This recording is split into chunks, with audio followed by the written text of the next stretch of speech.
So I was going to say 3, 2, 1, but we're officially live. So Oh, hello. welcome everybody, and thanks for joining myself and Kimmy Seltzer. And I'm actually going to hand the mic over to Kimmy because she is going to be more so the host this time. But where it's on my platform, I thought I'd just say hey. Yes. I'm going to hand it over to you. I like flipping the roles around a little bit, Corey. Like, you're so amazing at what you do, and you help so many other people. And that's where actually I want to start, because I see you helping people with their books. I see you helping people with their podcasts. I see you helping people with their TEDx. And now you have this amazing platform called the Influencer Vault. And we'll talk about that more, but maybe let's just start with, what do you do and how did you come into this? And then we'll talk about all the different stuff. Yeah, I like that approach. And in terms of what I actually do, you know what? It's changed in, I'd say, the last 2 years dramatically. So if you asked me 2 years, well, let's say 5 years ago, but 2 years for sure it's changed.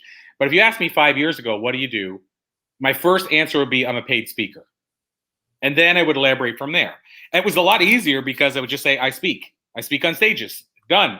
And, Yep. and maybe you could add in, I have a podcast, I interview people. But what's really changed in the last couple of years, and it's become my new why, which I didn't even know. Like, I've often talked, as you know, I have a book about it, about finding your why. And I often say that passion is what you do. So it could be speaking, comedy, whatever. Purpose is why you do it, which is the reason you're doing it. And I've often said that your passion will change many times, or could. Your purpose probably won't change many times. It took about 18 years for my purpose to change. And we're in that right now. I'm in the middle of it. So it's easier, actually. It sounds strange. It's easier for me to answer what I do now, even though I'm doing more things. So what I feel I'm doing right now, and this is how I've been describing it, is I used to say that my goal is to create a positive ripple in the world for everybody that I come across. And that was mostly centered around speaking on stages or being in front of people. Now, the difference is I feel like I want to be the wave behind the bigger wave. So I want to be the little wave that creates the bigger ripple. And so what that looks like is I want to help the Kimmy Seltzers of the world get on more stages, like a TEDx. You need to do a TEDx. We talked about this, but I want to help people get on those stages so that you might not even know who I am, but you've been impacted by Kimmy in that audience, and it's changed your life. I want to do more of that. So what do I do? Hopefully what I do is help people that would become an influencer tomorrow instead become an influencer today. So I'm really just trying to help you get there quicker by providing both the platforms and the insight and training around how to become a next level influencer. What created that passion for you to do this? You know, because there's such this like gift you have in really wanting people to be more visible. And I just wondered, you know, what gave you that angle, that desire, that passion to do this thing that you're talking about? So, yeah, it's interesting. What, I guess, and I've often reflected on this because it wasn't there's not really a clear cut, like, this is the moment I said, I want to dig my heels into this. It was kind of like I'm going to say, like all of us, a work in progress, but it's been an in progress thing in the sense that it wasn't just like this one moment that everything changed. It wasn't this one moment where I said, I know what I want to do with the rest of my life, but it was a bunch of small little moments. So if I could say what those small little moments are, it's the moment when somebody came up to me at an event in tears saying, you know, you talked about being raised by a single mother and how now you and your mother have this great relationship. And I might have said to the audience, I want you to know, even if you have a teen right now who thinks that you're, you know, the worst person in the world, most of them will, if you're making hard decisions, most of them will grow up and realize that and actually be thankful that you had to make those hard decisions. And then I give the example of my mother and I, where I, you know, thought, I can't believe you're doing this to me. I can't believe you say this to me. And then ultimately now we're, you know, as close as can be. And so I might say something like that, and somebody comes up in tears and said, thank you for saying that, because I'm dealing with it right now, thinking my kids are going to hate me, even though I'm trying to do what's right for them. And so those mini moments, whenever those happen, there's no reward like that. But I found, you know, a lot of people start out, and if we use the term newbie, they stay newbies a little too long. Like, they're struggling with, how do I get my message into more people? How do I reach somebody? How do I get on this show that can get me in front of a lot more people and make a bigger impact? And so I think it was like me knowing what it felt like to have that impact and have somebody come up and say that. and wanting to give that to other people. But it wasn't like really like a moment where the switch just flipped. It was more like little moments where I just kept realizing I wanted to do this for more people.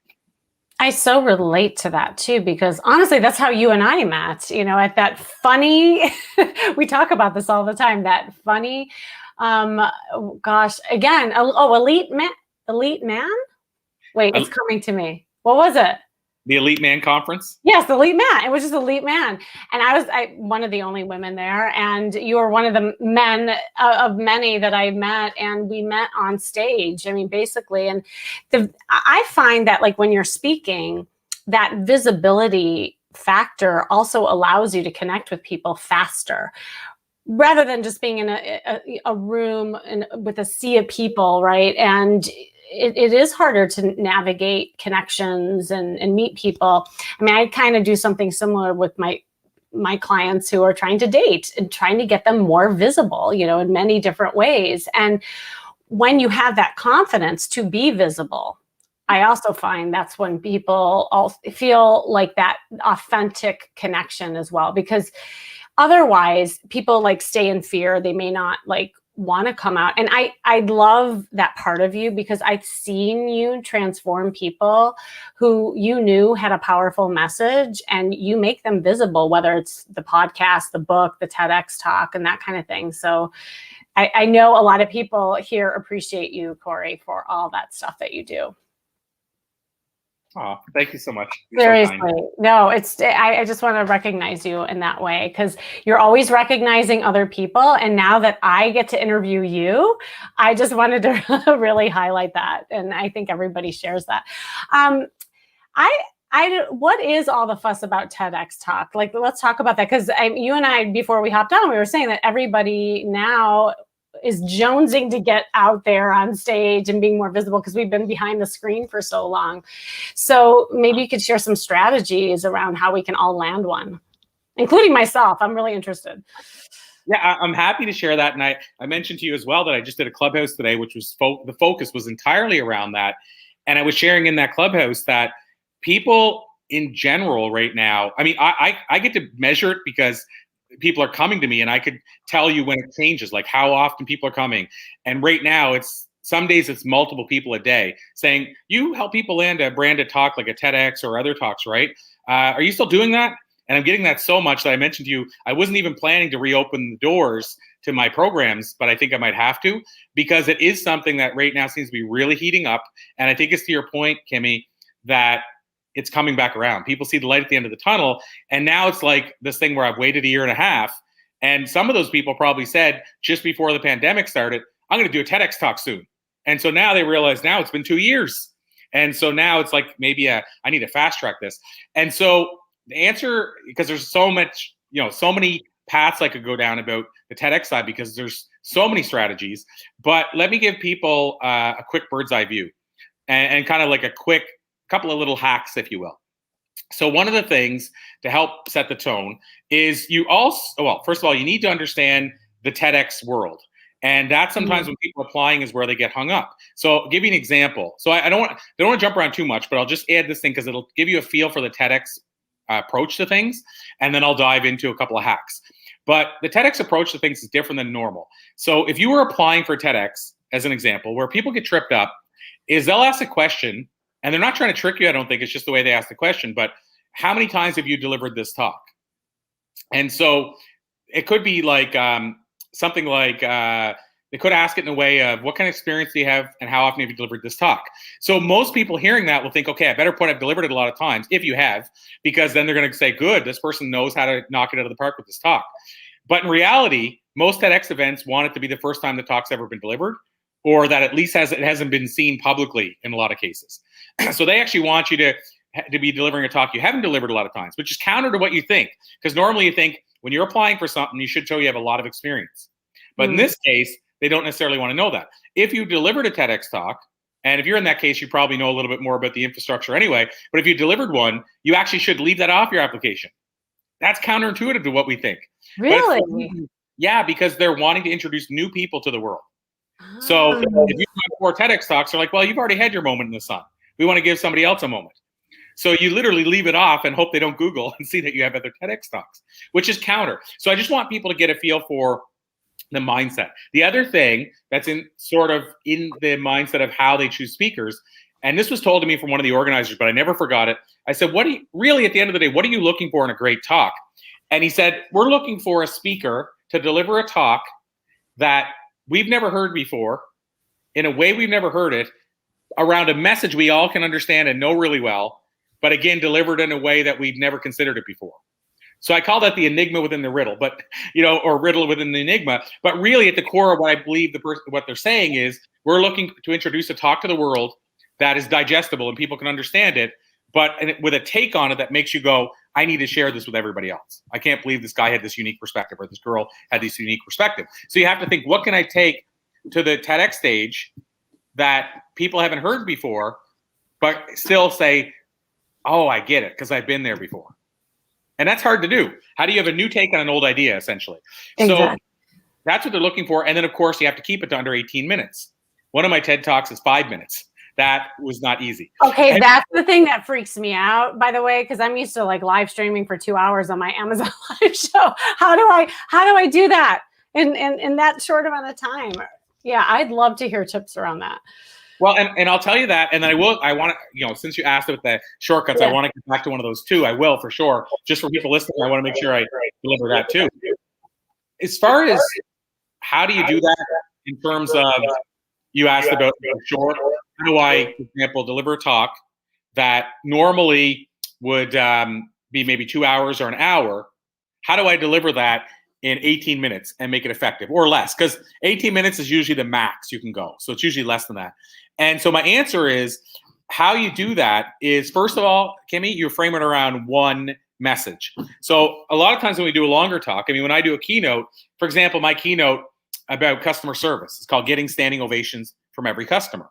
And it's built around the premise of mixing my comedy world and music world with the business world. So how does a Staples box store get a standing ovation using what the Rolling Stones do to sell a lot of tickets? And so within that talk, I might have 5 strategies around delivering an A+ customer experience. But what I'm suggesting, if I were going to deliver that same talk at a TEDx, I would take one of those 5 and I would dive into that one only. So for example, just to put real world on this, in that talk I'm talking about, one of my talks is being in the moment. And it relates to the idea of how, if you're delivering an A+ customer experience, you can't also be doing this while you're in front of a customer. And so I might take that, and my whole talk might be about the importance of us actually being in the moment and being present aware, like the power of now. So the first thing to make it shorter is to only make it around one central theme rather than multiple as part of a bigger talk. And then the secondary part is only build it around 1 to 3 stories. So my 5-minute talk is really, I mixed a bunch of little stories, but it's really around the one story that I've asked this one question 5,000 times of, what would you say to your younger self if you could jump into a time machine? And Kimmy, I probably asked that question to you 2 times. And so what I'm getting at is that whole talk was just about, what's the lessons I want people to learn if they were to jump into a time machine? So I used a few examples, but the whole talk was simply about the bigger message that most people would tell themselves: you're on the right track. Don't change a thing. You don't have to worry. Even if you make mistakes, we all make mistakes, and all that kind of stuff. So just the biggest thing is to drill it down to the core essence of one thing rather than trying to deliver multiple messages. That's awesome advice. I love that. Well, and and I was thinking about just all the things around visibility that you really teach. So that's more, being seen. I'd like to go into the podcasting world, because that's being heard, right? So we have being seen, being heard, and then we'll talk about the book thing, and then we can wrap up. But how, and you and I both have a podcast, and again, like, that was another way that you and I connected. What are some things that you would tell people in order to get started? Because I get this question a lot too, but I'm interested in, because people now, podcasting has gotten huge, and you and I started, I think, before podcasting got so big. So where can people get started? Well, yeah, you're right. I'm getting this question daily now. And my biggest challenge is not wanting to get into podcast coaching or any training around podcasting, because it would be quite tempting, because there's so much opportunity around there right now. I even explored doing it with somebody else, where he would be doing more of the lifting, but we were going to do it as kind of a, let's get in this together and start doing it. And he lost interest in doing it in general. So And then I lost interest because I don't have the time to bring on one more thing that's that big. But I get this question all the time around what would I do? And I asked Jordan Harbinger, who I saw you had on the Amazon Live recently. And I asked Jordan, actually, you might have heard the Influencer Vault interview where I asked him it, but I asked him what he would do. Did you say he did? Or Yeah, I did. Yeah, I saw it. Yeah. Awesome. So I had him on 2 years before, and I followed up this question. You might see where I'm going with this or remember. But 2.5 years ago, I asked Jordan, what would you recommend new podcasters? And he said, don't start a podcast. He said, I would put my time into YouTube or something else because you'll get more return for the amount of time.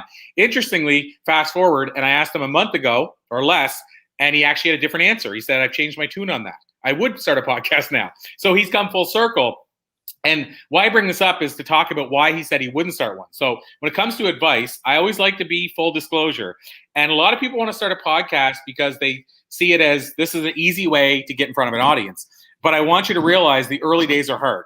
Now, Kimmy, you and I started earlier on, and you could make reasons why that was easier or harder. Like on one hand, it's not as big a medium, so there's not as many listeners. On the other hand, it's not as noisy, so we can maybe break through more. But somebody starting now, there's 1.5 plus million podcasts in the world. So you're competing with that. So what I want people to think about and ask themselves is, how much are you willing to commit to it?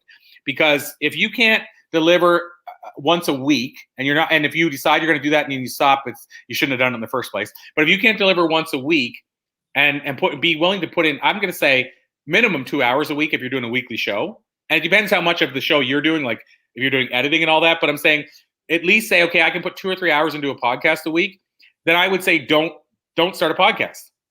I would say be bold and start a monthly one, but don't start a weekly podcast because you'll tap out as quick as you start it. The average burn rate, I think they call it in the podcasting world, is 9 weeks. That means the average podcaster stops podcasting within 9 weeks. Why does that happen? I think it's because people go in thinking I'm going to have 100,000 listeners on day one because it's a brand new medium that's really popular. And what happens is the exact opposite. And then they do it for 9 weeks and they don't realize this is a thing you have to do for a long time, or at least consistently for a while for it to build up. And so most shows might have, let's say in 9 weeks, if they've done weekly shows, they might have, honestly, if they're lucky, they might have 1,000 downloads. Now I say that there's lots of examples that that's not the case. My first show that I launched had 5,000 listeners for the first episode. And this was online radio, Blog Talk Radio. But the reason that happened, a big part of it wasn't the only reason, but we were doing a lot of social media at the time. Podcasting was newer. And also, the big one is LinkedIn used to have this thing where you could click and send to all your contacts and say, hey, check out my new show. And so I had 5,000 people on LinkedIn. And so they were all not every one of those listened to it. I was probably 3,000 of the 5,000 listeners came from that. But because we built so much momentum so quick, the show got pushed up to the top. And this was pre-iTunes. So the show got pushed up to the top of Blog Talk Radio, and we had more listeners. And what I'm getting at, though, is that's not the norm. So normally you see a scatter of listeners, but you're not thinking about the fact that 20 or 100 listeners is the same equivalency, maybe even better, but the same equivalency of would you go drive down the road to speak in front of 100 people? If you would, then why are you looking at a podcast with 100 listeners and saying, not worth my time? Because it's a more intimate thing than even being in front of an audience. So I'm kind of jumping around a bit, but what I would say is go into it with the right reason. So now if you decide, and so because you did ask me a question, I want to make sure I answer. If you decide that podcasting is for you, and if you decide you're going to give it a go, going back to the point of what's the first thing I would do or what would I do, I would do my planning before I launch. So I would want to have a logo that's a great logo.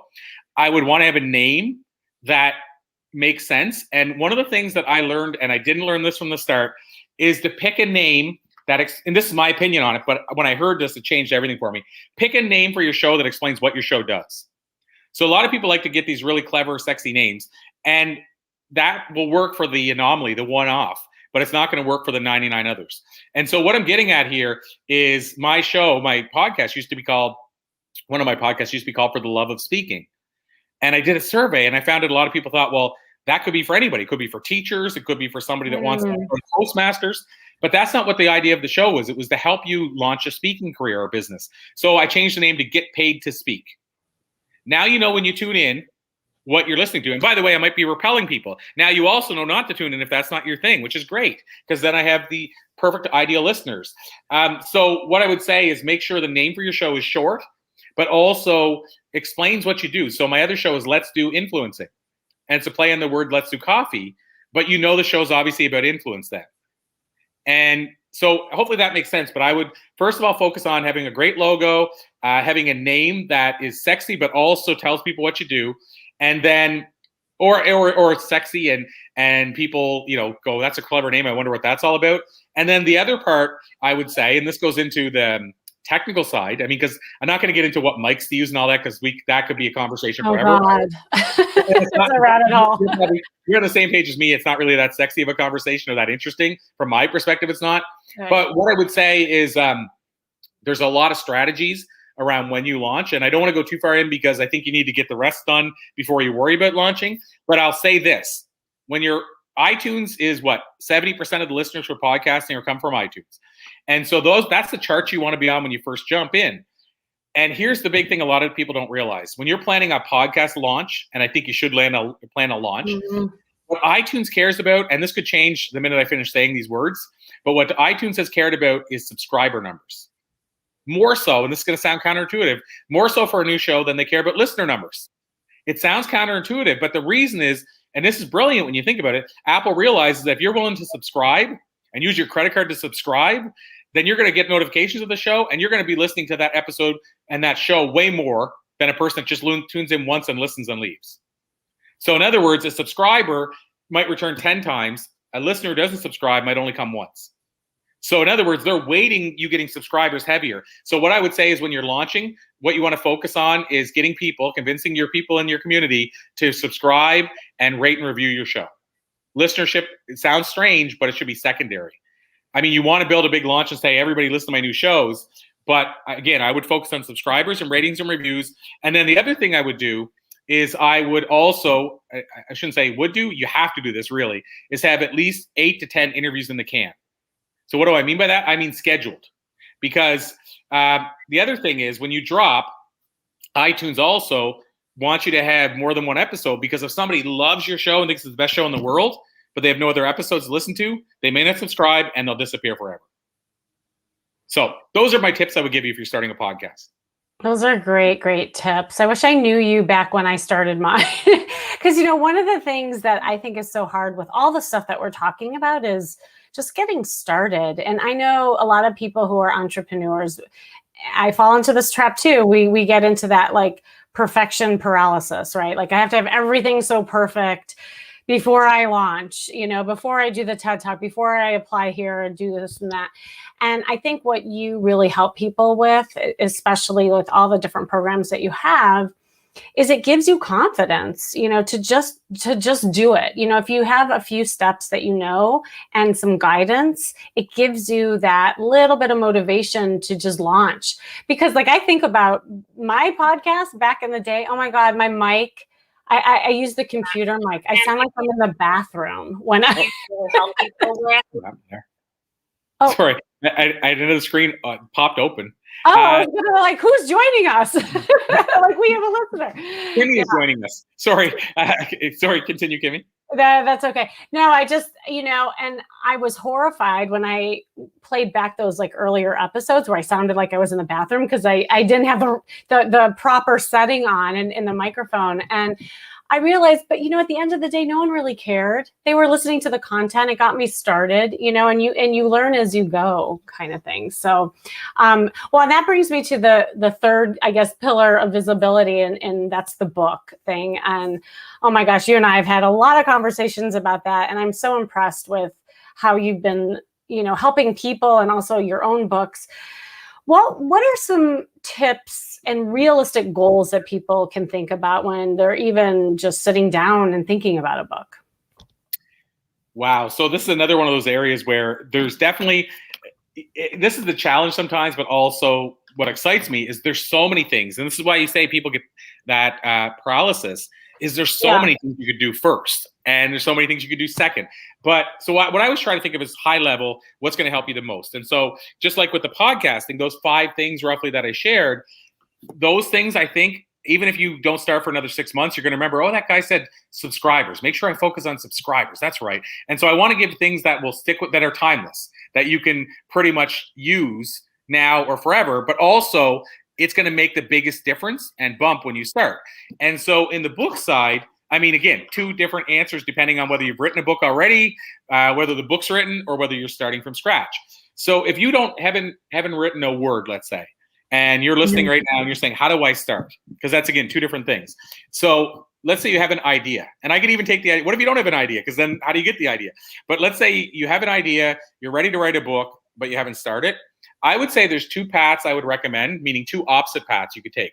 One, I would say either A, you got to get started writing. What's the quote Zig Ziglar, I think, had? You don't have to be great to start, but you do have to, you don't have to be great to start, but you have to start if you ever want to become great. And so you have to get pencil to paper, word to dictator, whatever way you're doing it, word to dictation device. But what I would say is get started. And so to do that, you got to ask yourself, what's the way that I can put a book together easiest to make sure it gets done? Because you don't want to quit on it halfway through. So for some people, they want to type it or write it longhand.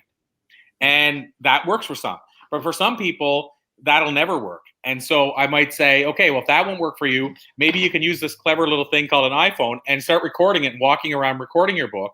And then you can actually send it to somebody and pay to have it transcribed and never have to put one word on your computer. But then you might say, well, I tried that and I hate that. I hate talking into the thing. It's not me. Well, then I might say, do what Lisa Nichols did. So I asked Lisa Nichols, because I found out in her interview she was dyslexic, which I didn't know. And I'm like, whoa, record scratch. I need to know that. Yeah. So I was like, how did you write 2 New York Times bestselling books? Did you have a ghostwriter? And she said, no. So then I was more intrigued. I'm like, how did you do it? And she said, the short version is she got paid really well in advance to write a book that she wasn't sure she could write. So she put the money in a separate account not to touch until she knew if she could write it. And she tried writing the book, and she had her assistant behind her holding space for 12 hours behind her every day while she wrote, and she couldn't do it. So she was going to basically say, okay, I think I got to hand the money back. And then she said, you know what? Wait a minute. I'm a great interviewee. Like I interview well. So what if I were to hire somebody to come and we'll set up a set and interview me for my book, and then we'll take that same content and turn it into a course and everything else. So we'll pay back what we spent on bringing the person in, but then I'm just being interviewed and sitting there doing what I love, and that writes my whole book. And we'll get them to interview me. I think she did it by chapters. So like early part of your life and what have you.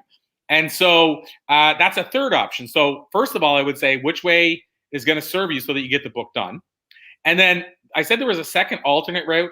A second alternate route might be to get you started, and this is how I started, seek out, and there's lots of them around, a compilation book. Like, we have Blue Talks, which are anthology or compilation books where people write a chapter. And what's great about that is that of 100, I think we're at 100, I want to say 42 people now that have been in the Blue Talks books. Every one of them now can say they're a #1 international best-selling author, which is huge. But what's really cool is about 80% of them had never written a book before. So think about how many of them, Kimmy, will go, I can write a book now. I wrote a chapter. I can write a book. So what I'm saying is a compilation book, you'll get to learn more about the writing business than you ever thought you would. You'll get to learn about the book business. You'll be in with other people. So you'll have a community. You'll learn that you can write a chapter. You'll have people guiding you, so you'll know the best way to write a chapter. And I could go on and on.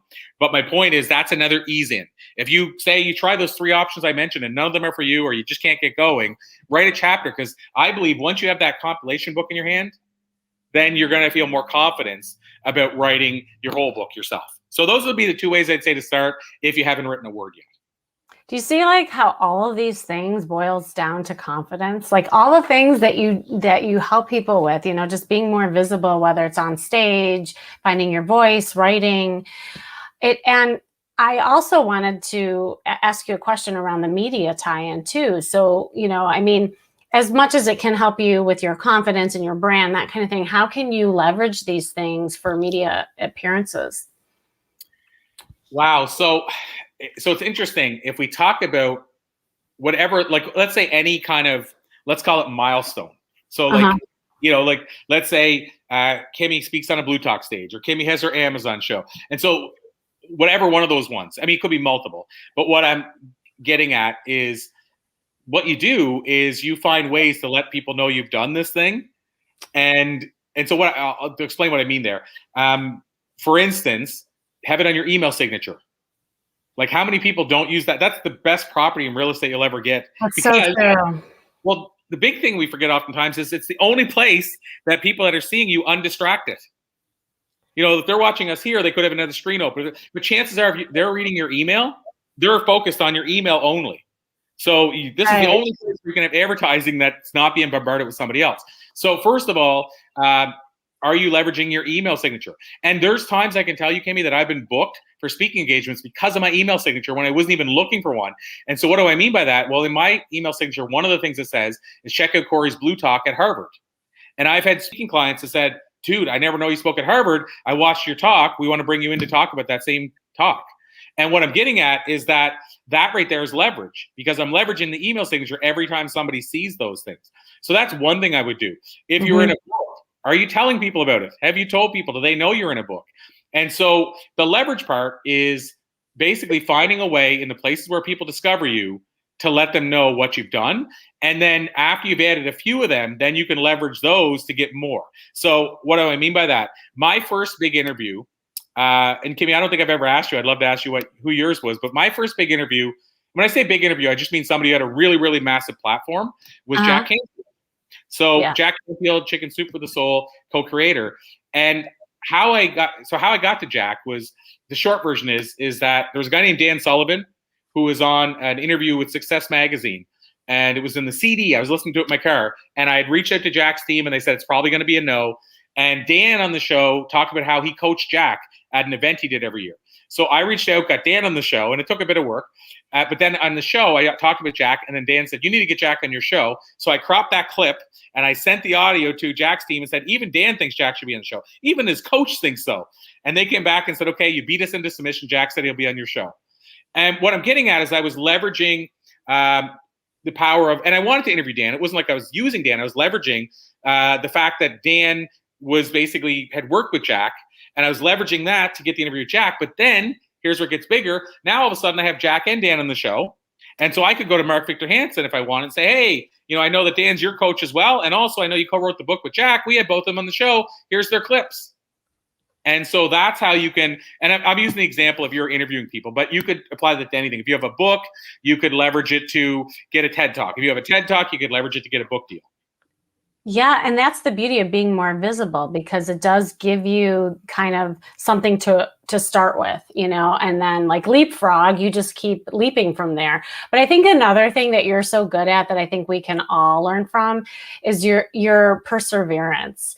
Like, Corey, you do not let up or give up. Like, that's one thing that I've known about you. And, you know, especially when it comes to media and all these other opportunities, it's easy if you hear a no to say, oh, okay, well, thank you very much. And you just don't take no. Like, you know, there's a lot of different ways at coming at no. And you know, like I don't know if you want to share a little bit about that. And then I do want to hear more about this amazing vault that you have, and we'll wrap up. But like, how do you like keep going with? It's a skill that you have, really. Well, so I'll give people a tangible strategy for how to do that, and I'll say, you know, I'll go there first, and then I'll circle back to one thing as well. But a tangible strategy for how to deal with the let's call it rejection. I mean, whatever word you want to put up. But how do you deal with when somebody, as you said, says no? What I do, and so this is the same thing I do because I get asked this often. What do you do when you're about to walk on a stage? What do you do? And remind me to talk about collaboration. That was the other thing I wanted to mention.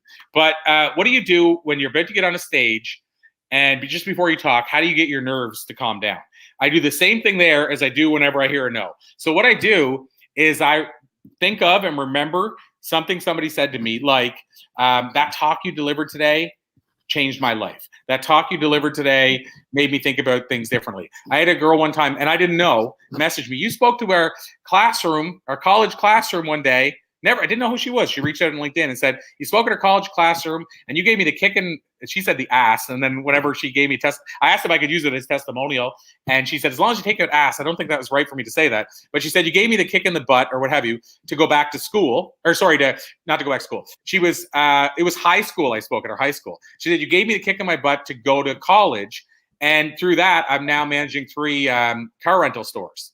And none of that would have happened without your talk. So remembering that before I walk on stage, that's how I calm down. But also, Kimmy, when somebody says no, I remember that and say, I can't quit on that person. I can't. Ah. I say no, like if I accept no to everything that comes my way, and when I say, I mean, it's not like I fight them. If they say no, there is a no is a no. But what I mean is that the reason I don't quit pursuing the next one or reaching back out months later is because I would be maybe letting a future one of that, a future girl like that down, or a future guy like that down, where that could have impacted them, something I said in the show, and I'm doing a disservice to them if I don't push through. So I basically give myself reference points of you have made a difference in lives, so you need to keep pushing through because you can do that in the future again. I think that's so important because all these things you're talking about, you're going to get no's. I mean, these are, big things that you have to work through and push through. And I think when you look at it that way, and I tell my clients, same thing with, feeling rejected from a man or a woman when they're dating, I look at it more as experience and like, how can you build on that experience to create opportunities that's right for you? So I really love that. Well, Corey, tell us about this influencer vault that you have that I'm so honored to be a part of. And it's just, you have these amazing people in there. And I think it's going to be so incredible for a lot of people. Well, thank you so much, Kimmy. And just, I'll give one quote here to kind of back up what you just said, because it's one of my favorite quotes. And I think it's Martin Luther King who said it, but I might have that wrong. I'm going by memory now. I've heard the quote all throughout the years, and sometimes you forget who to attribute it to. But the quote is, either you win or you learn.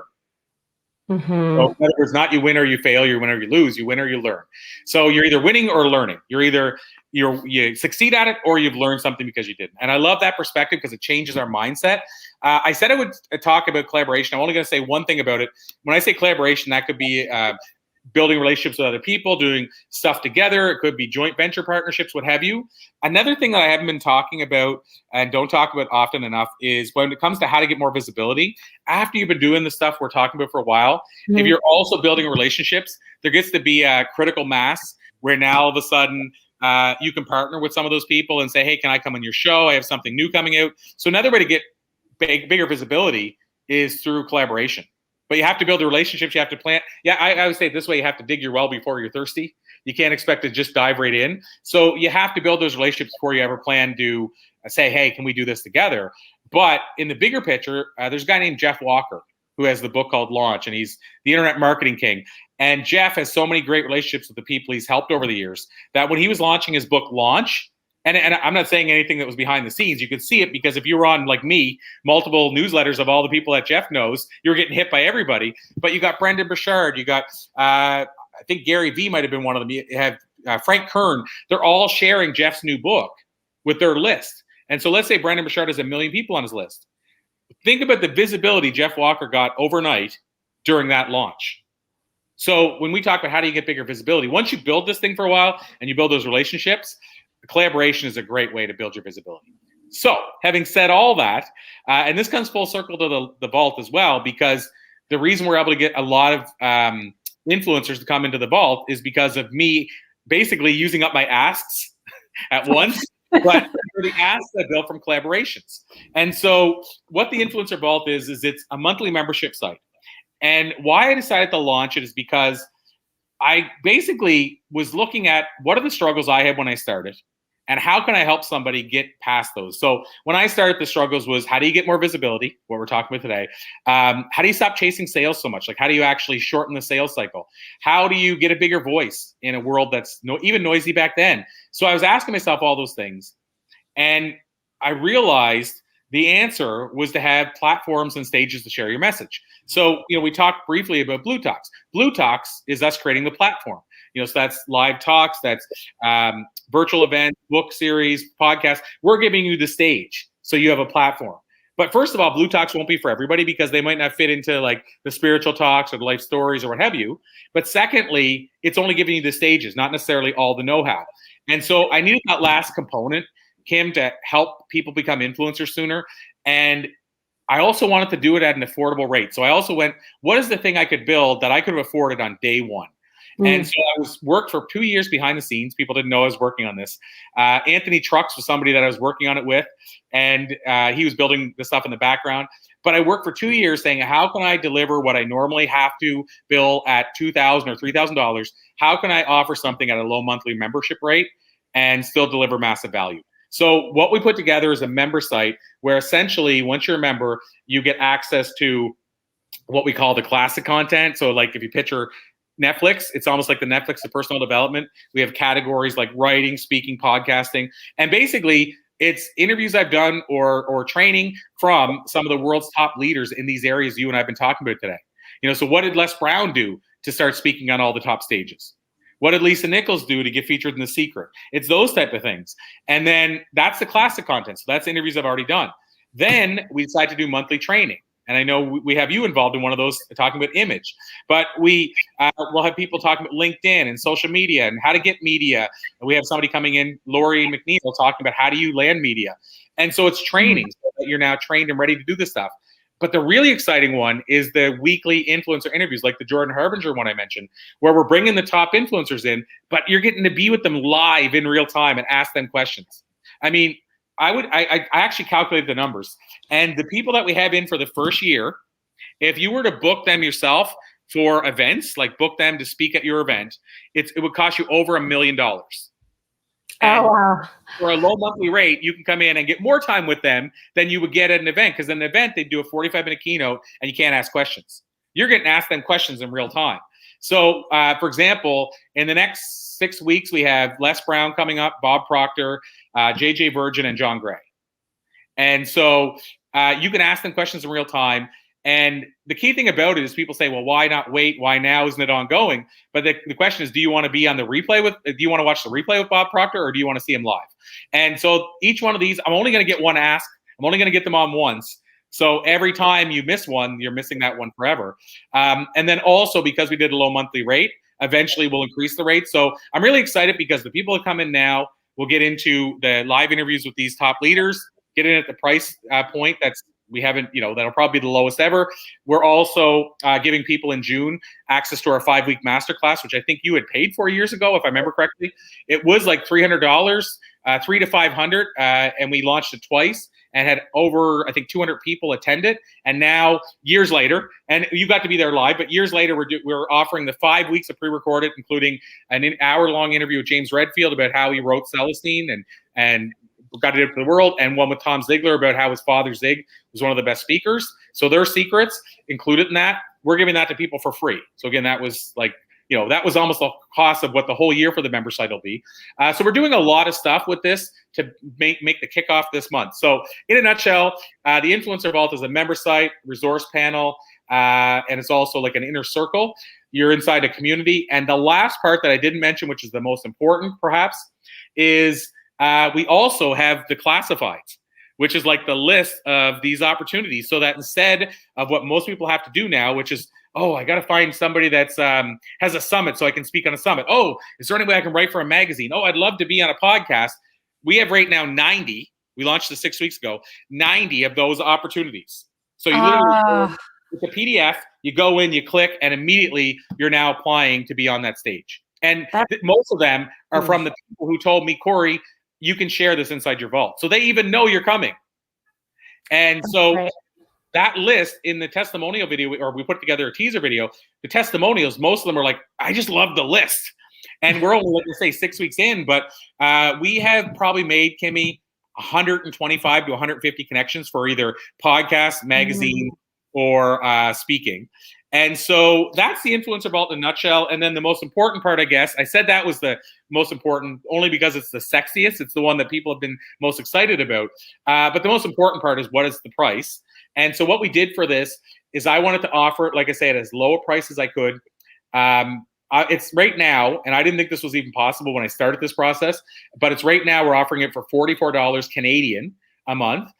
So for my American friends like Kimmy, that's 35 roughly US a month. And so we're talking, I used to joke, like in sales, you'd say, it's the price of a cup of coffee a day. But if you drink at Starbucks, it's like the cost of a cup of coffee only every 3 days. And so think about, you get to sit in front of Bob Proctor and ask a question in real time for less than you would spend on a Starbucks coffee. So to me, it's, I tried to make it a no-brainer as much as possible, but that's really the Influencer Vault in a big nutshell, Kimmy. It's gold. It's gold. I mean, just even each component that you went over is worth way more than that. And I wish, again, I had all that when I was first starting out, because Honestly, I think that's the hardest thing is just being around other people who have done it and do it well, because it's not just the advice that they give you. I find that when you're with influential people, it's their energy, it's their drive, it's their motivation that you're getting kind of like the inside view of, because I always wondered, like, how do people get to be who they are? And the more you put yourself in that circle, and all the research says this, I mean, you and I've talked about it, that's when you will be successful, because you're in that energy. And so if you have a place to go where monthly and weekly, like you're logging in, you're getting all this influence, something's gonna happen.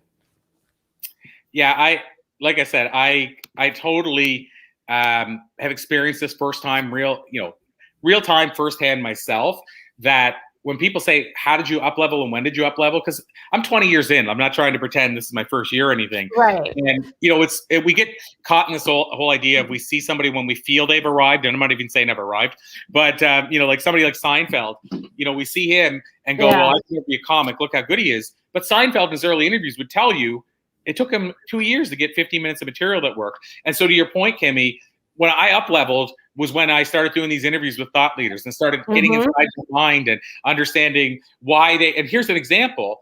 I was brought up in a small town and was taught to say yes to everything and then figured how to do it later. And it wasn't until I started interviewing influencers that I realized they say no 99% of the time. But I would have went my whole life saying yes to everything. Well, how can I get to the same place that a person is if I'm not practicing what they're practicing? And almost without exception, they have to say no because they're just too busy to say yes. And so I had to start saying no earlier on. But what I'm getting at is when I started learning those secrets is when I up leveled. Whenever I started learning how to get media easier, that's when I up leveled. To your point, once you get in that ecosystem or that sphere, that's when things change. But you have to make the commitment and put yourself in there for things to change. You gotta just do it. And all these ways of being visible are ways to just take that first step to doing that. So, Corey, thank you so much again for just being there for all of us, me included. You've been a very special person in my journey, and I'm looking forward to a lot more. Is there any like parting words of wisdom that you want to share? I know you have to go pick up your son. Yeah, that's the only challenge, is being 4 hours ahead of Pacific or California. It's always like my days are alys in the afternoon, is where I'm really heavy busy. I mean, you guys don't have enough time in the day. We have so much more time than you. That's what it feels like. Yeah, it does. It really does. But yeah, I guess parting words of wisdom, I would say, I mean, there's two trains of thought I have here. One is about taking action. I mean, if you don't get started, nothing will happen, first of all. And that doesn't mean like, that's not like a simple code way of saying, hey, join my influencer vault. I'm just saying in general, whatever you're doing, if you don't take the first step, nothing will happen. The second thing I would say is, if you haven't yet, you need to find your why so that you can live on purpose. Because a lot of good things that we're talking about miraculously, and I don't think it is miraculously, but miraculously start happening once you figure out what your why is. And again, it's not a shill to say buy a book on like mine or Simon Sinek's about how to find your why. But it is to say, and here's the big, if people want to know, because I used to get asked this a lot, what the top secret is of the top influencers, what's the most common trait they all share? It's that they're living on purpose every day. And that's why I wrote a book about it, because I discovered that they might have 80% in common, that they all say no more often, but the 99% in common was they're living on purpose. I almost found no exceptions. The people that weren't doing what they loved, some get to the top, but it's rare. Yeah. But the people that are doing what they love almost always at some point get to the top. So what I would say to people is, if you haven't found your why yet so that you can live on purpose, it may seem like, if I haven't experienced it yet, why should I bother? All I can tell you is from my own experience, and I'm sure Kimmy would say the same, there's a big difference when you're doing what you were called to do versus whenever you're doing what you feel you're told that you have to do. Bam, right there. That's like gold. You should write that one down. I love that. Well, we have this recorded, so I'll make sure to back up. Yeah. Awesome. Perfect. All right. Well, Corey, thank you so much. I'm looking forward to all these other things coming up that you're doing and we're doing together. And yeah, I look forward to it. Thank you so much, Kimmy. This was an absolute pleasure. And I should mention for everybody, because I mentioned the Influencer Vault a couple times, I will put the link in the comments just before I run off to pick up son number one. And I'll put it in the comments so that you can check it out. You can go to the page and just read a little bit more about it. Make your own decisions, come to your own conclusion. But if you have questions for me, let me know. And of course, I'll say if you want to reach out to Kimmy and get into Kimmy's world as well, definitely reach out to her. We're connected on Facebook, so you can search Kim. Is it under Kimmy Seltzer or Kim Seltzer? I am officially Kimmy Seltzer. I mean, people call me all different kinds of names, but no, I'm because all my handles are at Kimmy Seltzer, including my website. So yeah, you can pretty much find me there. Love it. And by the way, I have to say this. I just saw this in the comments. So awesome. So before I finish off that, I'll say go find Kimmy, connect with Kimmy. But there's a comment here that I just noticed now as I was thinking about putting the comment or the link in the comments. And let's see here. It was by Kathy Chuchuk. And Kathy, I know we know each other well, but it's mostly through Messenger. So I'm probably pronouncing your last name wrong. So I apologize. If I am, but Kathy said, "Oh my God, Corey, this is what I do. I will give away a free email signature to one of your viewers if that works for you. I love doing this." So what I'll say now, whether you're live, because we're going to be done in 2 seconds, or you're watching in the replay, how I'll do that is if you put a comment in there. I'm just trying to figure out the easiest logistic way to do that. If you put a comment saying what you took from today, why you were here, what you're hoping to learn, whatever that is, put a comment in the signature. Then what I'll do, if you're okay with it, Kathy, I might even get you to do it, but we can do a draw and pick out a name that you can do their email signature for. So yay, that's what we talked about earlier. So thank you, Kathy, for offering that up. I will receive. I'm trying to get to be a better receiver. So yeah, you're such a giver, Corey. You got to balance that out at receiving. So that's great. Awesome. So agree, Kimmy. So Kimmy, always a pleasure. Thank you so much for agreeing to do this, to turn the table. I so appreciate you for doing that. I honor you. And as always, I'll call this to be continued because I know we're barely scratching the surface, as always. I know. Thank you, Corey, for entrusting in me to interview you for a change. And it was super fun, actually, hearing, as somebody said, and I can't see the name of the person, but someone has never heard you say your why before. So that was super cool, just to hear from your standpoint, because you're always teaching everyone else. So that's great. Well, and my why has changed too. So she may have heard it before, and now she never heard me say my new one. But either way, I don't know if I've even articulated it recently. So yeah, yay. I love whenever we can reveal or get out of a person we're interviewing something they haven't said before. So even if it meant that I dropped something I haven't said before, that's a success. Exactly. Awesome. All right, Corey, go pick up your son. I'm gonna go eat lunch. Bye. Thank you, everybody. Thanks, Kimmy. Appreciate you. Appreciate everybody. Thanks again.